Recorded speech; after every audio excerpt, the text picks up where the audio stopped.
अस्सलामुअलैकुम students, 10th class की chemistry का हमने chapter number 9 chemical equilibrium start किया हुआ है।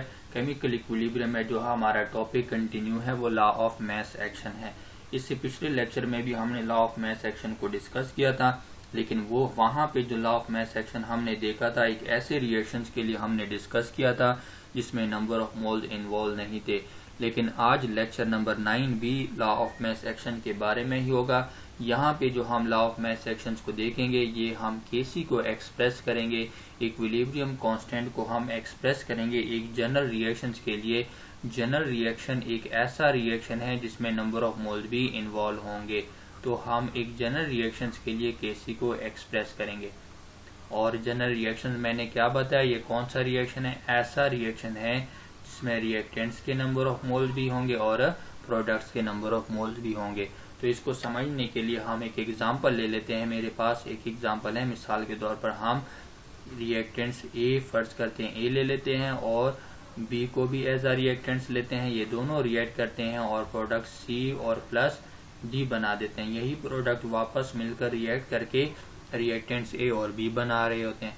ऐसा ही केमिकल रिएक्शन आपने पिछले लेक्चर में डिस्कस किया है, हमने इसको देखा है पिछले लेक्चर में जिसमें नंबर ऑफ मोल्स इन्वॉल्व नहीं थे। ये एक सिंपल रिएक्शन जिसको हम देख रहे हैं, इसमें कोई नंबर ऑफ मोल नहीं है, या फिर आप कह सकते हैं कि यहाँ पे रिएक्टेंट्स और प्रोडक्ट जितने भी हैं सारों के नंबर ऑफ मोल्स यूनिट में है, 1 नंबर ऑफ मोल्स है इनके, जो कि लिखा नहीं जाता। नहीं लिखा तो अंडरस्टूड है कि यहाँ पे 1 है। लेकिन अगर वेरिएबल नंबर ऑफ मोल्स आ जाए ए बी सी और डी के, तब वो रिएक्शन क्या बन जाता है? एक जनरल रिएक्शन बन जाता है। तो उसी जनरल रिएक्शन को समझने के लिए हम यहाँ पे इसी ए के साथ हम क्या लगा देते हैं? नंबर ऑफ मोल्स लगा देते हैं। ये जो कैपिटल ए ये रिएक्टेंट है, इसके number of mole small B लगा देते हैं। ये रिएक्टेंट बी है, इसके number of mole small B. ये प्रोडक्ट सी है, इसके number of mole small C. ये प्रोडक्ट डी है, इसके number of mole small D. तो ये जो स्मॉल कैपिटल ए के साथ स्मॉल ए है ये इसके number of moles, capital B के साथ स्मॉल बी है ये इसके number of moles, capital C के साथ स्मॉल सी है ये इनके नंबर ऑफ मोल्स हैं, और कैपिटल डी के साथ जो स्मॉल डी है ये इनके नंबर ऑफ मोल्स हैं। ये इनके कोएफिशिएंट्स भी कहलाते हैं और इन्हीं को हम नंबर ऑफ मोल्स भी कहते हैं। अब ये जो रिएक्शन है, ये रिएक्शन आपके पास दो रिएक्शन पर मुश्तमिल है। एक है फॉरवर्ड रिएक्शन जिसमें रिएक्टेंट्स कन्वर्ट होते हैं प्रोडक्ट्स में, और दूसरा है रिवर्स रिएक्शन जिसमें प्रोडक्ट्स वापस कन्वर्ट होते हैं रिएक्टेंट्स में।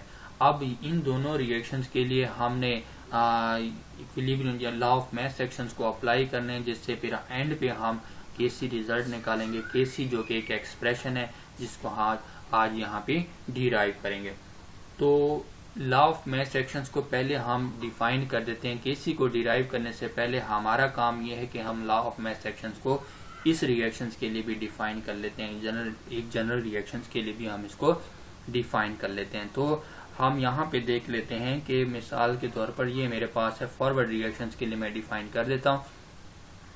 Rate of forward reaction is directly proportional to the product, ये प्रोडक्ट है, multiplication to the product of molar concentration of reactants A and molar concentration of reactant B.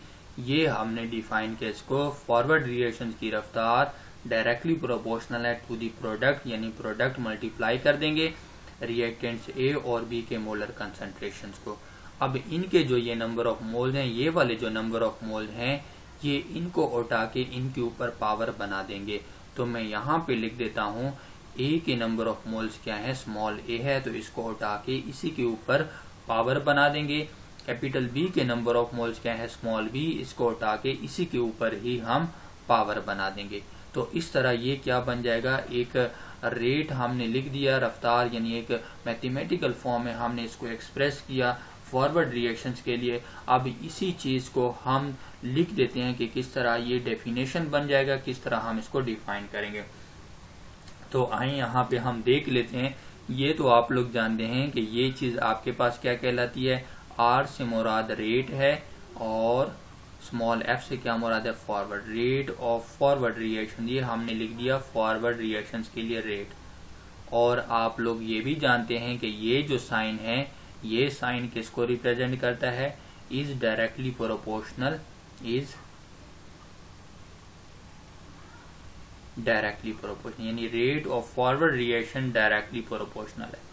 अब किस चीज के डायरेक्टली प्रोपोर्शनल है वो हम यहाँ पे आगे जाके लिख देते हैं, टू दी प्रोडक्ट। ये जो मल्टीप्लीकेशन है ये किसे कहते हैं, टू दी प्रोडक्ट। जो डेफिनेशन में वो ये टू दी प्रोडक्ट। अब ये प्रोडक्ट वो मल्टीप्लाई किया हमने, लेकिन किस चीज को हमने मल्टीप्लाई किया, हमने मल्टीप्लाई किया है मोलर कंसेंट्रेशन ए और बी को। ये मैं यहाँ पे दोनों को एक साथ लिख देता हूँ, to the product of molar concentration of reactant, क्योंकि ए और बी क्या है, reactant. To the molar concentration, to the product of molar concentration of reactants A and B. यहां तक तो हमें समझ आ गई। अब ये जो नंबर ऑफ मोल्स हैं, अब हम इसको भी देख लेते हैं। ये जो पावर हमने लगा दी, ये पावर कहाँ से है, ये नंबर ऑफ मोल्स हैं असल में, तो हम इसको भी डिफाइन कर देते हैं। वो मैं यहाँ पे लिख देता हूँ। तो ये बन जाएगा raise to the power equal to their number of mole. ये हमने क्या कर दिया, ये हमने रेज टू द पावर, यानी हमने इसको उठा के पावर लिख दिया, रेज टू द पावर। ये पावर हमने कहाँ से उठाए हैं, ये कहाँ से हमने लिए, raise to the power equal to their number of moles, to their number of moles in balanced chemical equation. यानी बैलेंस्ड केमिकल इक्वेशन में जो नंबर ऑफ मोल हैं वही आपने उठा के इसके ऊपर पावर बना देने हैं। सिंपल है, आप देख सकते हैं यहाँ पे ये आपके पास है रिएक्टेंट्स ए, इसके number of mole small A, ये रिएक्टेंट्स बी, इसके number of mole small B. अब आप जरा ध्यान दें कि हमने इसी ए के ऊपर इसी के नंबर ऑफ मोल्स उठा के पावर बना दिए और बी के ही नंबर ऑफ मोल्स उठा के इसके ऊपर पावर बना दिए। तो raised to the power, raised का मतलब उठा के, टू द पावर उठा के हमने पावर बना दिया इसको। किस चीज को बना दिया, equal to their number of moles, जो इनके नंबर ऑफ मोल्स हैं उसी को हमने पावर बना दिया। लेकिन ये नंबर ऑफ मोल्स आपको कहां से मिलेंगे, बैलेंस्ड केमिकल इक्वेशन में जो इनके नंबर ऑफ मोल्स हैं इसी को उठा के हमने पावर बना दिया। ठीक है, और पिछले लेक्चर में हमने देखा था उनके ये नंबर ऑफ मोल्स नहीं थे, तो इस वजह से ये वाला पॉइंट उनमें नहीं था, बाकी सारा सेम था। लेकिन इसमें ये वाला पॉइंट भी आ गया क्योंकि अब इसमें हमारे पास क्या आ गए, ये जनरल रिएक्शन है, नंबर ऑफ मोल्स भी आ गए। अब आप जरा ध्यान दें, इसी को आप रवानी से पढ़ लें तो आपको समझ आएगी। Rate of forward reaction is directly proportional to the product, product multiplication को कहते हैं, to the product of molar concentration of reactants A and B, raise to the power equal to their number of moles in balanced chemical equation. यानी आपके पास जो balanced chemical equation में number of moles हैं इसी को उठा के आपने पावर बना देना है। सिंपल है ये डेफिनेशन। ऐसा ही आप इसको रिवर्स रिएक्शंस के लिए भी डिफाइन कर सकते हैं। रिवर्स रिएक्शन में प्रोडक्ट्स वापस आके रिएक्टेंट्स में आते हैं, तो आपने फॉरवर्ड की जगह पे क्या लिख देना है, रिवर्स, और इस ए और बी की जगह पे सी और डी, और स्मॉल ए स्मॉल बी की जगह पे स्मॉल सी और स्मॉल डी लिख देंगे। इस रिएक्टेंट्स की जगह पे क्या लिख देंगे, प्रोडक्ट्स लिख देंगे, और ए और बी की जगह पे सी और डी लिख देंगे, और बाकी सारा आपके पास क्या होगा, सेम होगा। ठीक है, तो इस तरह हम इसको डिफाइन करते हैं एक जनरल रिएक्शंस के लिए। आइए जल्दी से अब हम केसी को एक्सप्रेस कर देते हैं। ये डेफिनेशन आप लोगों को उम्मीद है समझ आ गई होगी। मैं यहाँ पे बीच में एक लाइन लगा देता हूँ और उस लाइन में एक तरफ हम फॉरवर्ड रिएक्शंस को देख लेते हैं और दूसरी तरफ हम रिवर्स रिएक्शंस को देख लेते हैं। तो इस तरफ मैं लिख देता हूँ फॉरवर्ड रिएक्शंस, और यहाँ पे क्या आ जाएगा, रिवर्स रिएक्शन। अब फॉरवर्ड रिएक्शन में हम देखते हैं कि फॉरवर्ड रिएक्शन हमारे पास क्या है। तो फॉरवर्ड रिएक्शन में हमने अभी देखा था कि ये मेरे पास है रिएक्टेंट्स ए और ये रिएक्टेंट्स बी है, और ये दोनों मिलकर प्रोडक्ट सी और प्लस प्रोडक्ट्स डी बना देते हैं। ये फॉरवर्ड रिएक्शन था। और अगर आप रिवर्स रिएक्शन ले लें तो रिवर्स रिएक्शन क्या है, ए बी सी और प्लस डी, ये रिवर्स रिएक्शन है। आप इसमें देखें मैंने इसको समझाने के लिए आपको ये प्रोडक्ट उसी तरह अपनी तरफ साइड पे लिख दिया, एरो का निशान इस तरफ रिप्रेजेंट किया, वही चीज़ है, लेकिन मैंने समझाने के लिए ताकि आपको पता हो कि रिवर्स रिएक्शन ये रिवर्स में जा रहा है। आप इसको देखें, यहाँ पे जो ए है, स्मॉल ए स्मॉल बी, ये नंबर ऑफ मोल्स है, कैपिटल ए कैपिटल बी ये रिएक्टेंट्स है, small c small d number of moles है, कैपिटल सी और कैपिटल डी प्रोडक्ट्स हैं। इसी तरह small a small b number of moles है, capital A capital B reactants है, small c small d number of moles है, capital C और capital D products हैं। तो अब हम इसके लिए रेट अप्लाई कर देते हैं, लॉ अप्लाई कर देते हैं, तो हमारे पास क्या बन जाएगा, ये बन जाएगा rate of forward reaction is directly proportional to the product. यहाँ पे ये दोनों मल्टीप्लाई हो रहे हैं तो ये प्रोडक्ट है, ठीक है, to the product of molar concentration of reactants A and B, और इनके नंबर ऑफ मोल्स को हटा के क्या कर देंगे, पावर बना देंगे, raised to the power equal to their number of moles in a balanced chemical equation. ये मेरे पास क्या बन गया, फॉरवर्ड रिएक्शंस के लिए। इसी तरह आप रिवर्स रिएक्शंस के लिए भी लिखें, rate of reverse reaction is directly proportional to the product. यहाँ पे क्या है, मल्टीप्लीकेशन है, लेकिन यहाँ पे लिखें ना लिखें एक ही बात है, टू दी प्रोडक्ट, ये प्रोडक्ट है, ये मल्टीप्लाई, और to the product of molar concentration of product. देखो यहाँ पे प्रोडक्ट 2 बार आएगा, ये भी प्रोडक्ट है और ये दोनों भी क्या है, प्रोडक्ट्स ही हैं। तो फिर हम क्या कहेंगे, rate of reverse reaction is directly proportional to the product of molar concentration of product C and D raise to the power. अब पावर किस चीज को बना देंगे, इस स्मॉल सी और स्मॉल डी के जो इनके नंबर ऑफ मोल है, raise to the power equal to the number of mole in a balanced chemical equation. तो हमने ऐसा ही रिवर्स रिएक्शन के लिए भी लिख दिया है। अब हम आते हैं नेक्स्ट, यहाँ पे आते हैं, अब इस डायरेक्टली प्रोपोर्शनल को खत्म करने के लिए हम क्या लगा देंगे, इक्वल साइन लगा देंगे, और लाजमी बात है एक कांस्टेंट लगा देंगे जो रेट कांस्टेंट है फॉरवर्ड रिएक्शंस के लिए, के एफ, और बाकी चीज आप ऐसे ही लिख देंगे, ए और बी इनके नंबर ऑफ मोल हैं और ये इक्वेशन नंबर 1 है। इसी तरह आप इसके लिए भी लिख देंगे, रेट ऑफ रिवर्स रिएक्शन है इस डायरेक्टली प्रोपोर्शनल को खत्म करने के लिए इक्वालिटी साइन आ जाएगा और रेट कांस्टेंट आ जाएगा रिवर्स रिएक्शंस के लिए, ये सी है और ये डी है, इनके कंसंट्रेशन को हमने मल्टीप्लाई किया, इसके नंबर ऑफ मोल स्मॉल सी, इसके number of mole small D, और ये इक्वेशन नंबर 2 हो गया, ठीक है। ये हमने इस तरह इन दोनों को लिख दिया। अब इसके पास जो यहाँ पे के एफ है, ये स्पेसिफिक रेट कांस्टेंट है फॉरवर्ड रिएक्शंस के लिए, या प्रोपोर्शनलिटी कांस्टेंट है फॉरवर्ड रिएक्शंस के लिए, और ये के आर है, ये स्पेसिफिक रेट कांस्टेंट है रिवर्स रिएक्शन के लिए, या प्रोपोर्शनलिटी कांस्टेंट है रिवर्स रिएक्शंस के लिए। अब ये दोनों तो हमने लिख दिए, लेकिन अब जब इक्विलिब्रियम स्टेट पे आते हैं तब कंडीशन क्या होता है, एट इक्विलिब्रियम, जब डायनामिक इक्विलिब्रियम कायम हो जाता है तब क्या होता है हमारे पास, जब डायनामिक इक्विलिब्रियम कायम हो जाता है तब फॉरवर्ड रिएक्शन और रिवर्स रिएक्शन की रफ्तार क्या हो जाती है, वो इक्वल हो जाती है। तो अब हम यहाँ पे लिख देते हैं कि when equilibrium state established then rate of forward reaction becomes equal to rate of reverse reaction. इन दोनों की रफ्तार क्या हो जाती है, बराबर हो जाती है, तभी हम उसको इक्विलिब्रियम स्टेट कहते हैं। अब आप इस रेट ऑफ फॉरवर्ड्स की वैल्यू यहाँ से उठा के इसके नीचे पुट कर दें, इस रेट ऑफ रिवर्स की वैल्यू उठा के इसके अब नीचे लिख दें।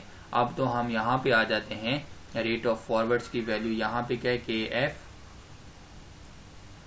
और ये आ जाएगा रिएक्टेंट्स ए की कंसंट्रेशन, ये बी की कंसंट्रेशन, इन दोनों को मल्टीप्लाई किया और ये इनके नंबर ऑफ मोल्स हैं। इसी तरह फिर के आर रिवर्स रिएक्शन आ जाएगा, और प्रोडक्ट सी है और ये प्रोडक्ट डी है, और ये इनके नंबर ऑफ मोल स्मॉल सी और स्मॉल डी है। ये हमने ऐसा लिख दिया इसको। अब अगला स्टेप आप लोगों ने क्या करना है, जो कांस्टेंट है उसको आप एक तरफ लिख दें और जो वेरिएबल है आप उसको दूसरी तरफ कर दें। के एफ इसमें कांस्टेंट है और इसमें के आर कांस्टेंट है, इसके आर को उठा के यहाँ पे डिवाइड कर देंगे, इसके ऊपर हम इसको डिवाइड कर देंगे। इसी तरह फिर मेरे पास ये वाले जो है ये भी वेरिएबल हैं और सी और डी भी वेरिएबल हैं, इस ए बी को उठा के हम इस पे जाके डिवाइड कर देंगे। तो इस तरह हमारे पास क्या आ जाएगा, कांस्टेंट सारे एक तरफ आ जाएंगे और वेरिएबल सारे दूसरी तरफ आ जाएंगे। तो मैं इसको यहाँ पे लिख देता हूँ, ये मेरे पास बन जाएगा के एफ तो अपनी जगह पे रहेगा और के आर यहां से उठा के हमने इस पे डिवाइड कर दिया। ये आ गया हमारे पास। सी और डी तो अपनी जगह पे रहेंगे, लेकिन आई कौन है यहाँ पे? ए और बी यहाँ पे मेहमान बनकर इस तरफ आ गए, इन पे आके डिवाइड हो गए और ये इनके नंबर ऑफ मोल है। इस तरह हमने इसको लिख दिया है। अब हम आते हैं जरा आगे, के एफ है डिवाइडेड बाय के आर, इसको हम क्या कह देते हैं? के एफ और के आर ये दोनों ही कांस्टेंट है, तो इन दोनों कांस्टेंट में हमें कंफ्यूजन होगी, तो इन दोनों कांस्टेंट्स को हम एक नए कांस्टेंट से रिप्रेजेंट करते हैं जो इन दोनों के लिए ही होगा। तो हम इसको दोनों कांस्टेंट्स को एक नए कांस्टेंट से रिप्रेजेंट कर देते हैं, जिसको हम क्या कह देते हैं? केसी कह देते हैं। इक्विलिब्रियम कांस्टेंट है, क्योंकि ये दोनों कब होंगे? इक्विलिब्रियम स्टेट पे दोनों क्या होंगे? बराबर होंगे डायनामिक इक्विलिब्रियम पे। तो हम यहाँ पे कह सकते हैं कि ये हमने के एफ पी डायनामिक इक्विलिब्रियम के आर ये कब स्टैब्लिश हुआ? जब डायनामिक इक्विलिब्रियम कायम हुआ, ये तब की वैल्यू ली है। इस वजह से हमने इसको एक नए कांस्टेंट से रिप्रेजेंट किया, जिसको हम क्या कहते हैं? केसी, जो कि इक्विलिब्रियम कांस्टेंट है।